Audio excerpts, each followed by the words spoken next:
Virgin kasi. Hi sir, magandang araw po. Kamusta po? Pangalan po? Ronnie de la Cruz. Taga saan po? Nagabahay ito ng Kasi pang second session nyo na po ngayon, Yes po. di ba? Kwento nyo lang po experience yun ng first session at yung second session. Ano pong difference po nila? Ang unang session ko, puro bula.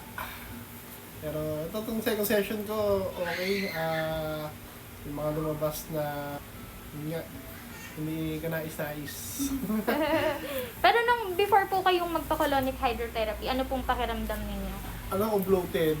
Bloated ako. Hindi ako mapadumi ng maayos. Mga ilang beses po sa isang linggo? Ano po? No, pagdumi po.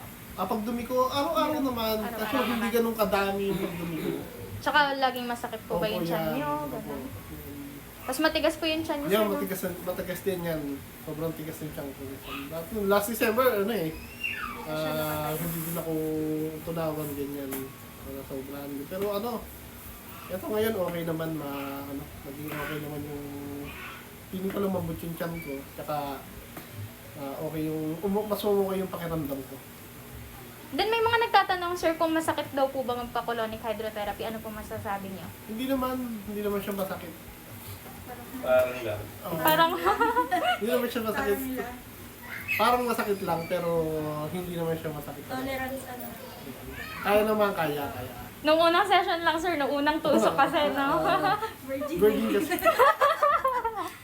Ayun lang.